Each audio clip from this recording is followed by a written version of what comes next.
আসসালামু আলাইকুম। সবাই কেমন আছেন? আলহামদুলিল্লাহ, আমরা দুই ভাই ভালো আছি। এই তো একটু আগে অফিস থেকে আসছি, এসে ফ্রেশ হয়ে নাস্তা করলাম। নাস্তা করার পর এখন রাতের খাবার রেডি করব। ভাত অলরেডি আমি চুলায় বসায় দিছি। আর এদিকে আমি বরবটি শিম ভাজি করব শুধু রাতের জন্য, আর বেশি কিছু করব না। সেজন্য বরবটি শিমগুলো আমি কেটে ধুয়ে নিলাম, একটু বড় বড় করে রাখছি, ছোট করে নেই। আর এদিকে আমি পেঁয়াজ, রসুন, কাঁচামরিচ কেটে নিলাম।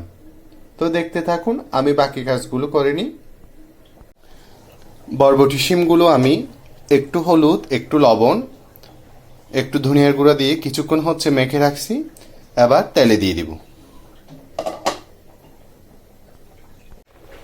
এই যে দেখুন, মাশাল্লাহ আমার এক চুলায় ভাত হয়ে যাচ্ছে। আরেক চুলায় আমি বরবটি শিম ভাজি করার জন্য কড়াই চুলায় দিয়ে দিছি। এবার তেল দিয়ে দিব।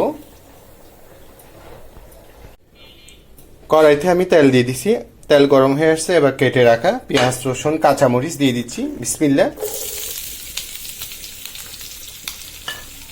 আগে এগুলো ভালোভাবে ভাজা হয়ে যাক, তারপর আমি হলুদ, ধনিয়ার গুঁড়া, লবণ মেখে রাখা বরবটি শিমগুলো দিয়ে দিব। আমার পেঁয়াজ, রসুন, কাঁচামরিচ একদম ভাজা শেষ।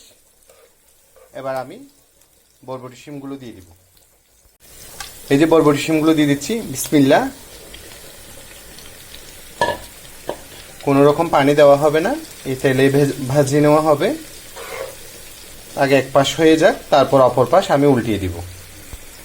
মাশাল্লাহ, আমার বরবটি শিমের কালারটা দেখুন, একদম সবুজ হয়ে গেল।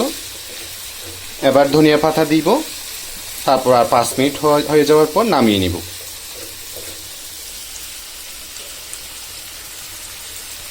মাশাল্লাহ, আমার আজকে রান্না একদম রেডি। এই যে দেখুন আমার বরবটি শিম ভাজিটা, আর গতকালকের একটু সবজি আছে, আর আমরা দুই ভাইয়ের পছন্দের সাদা ভাত।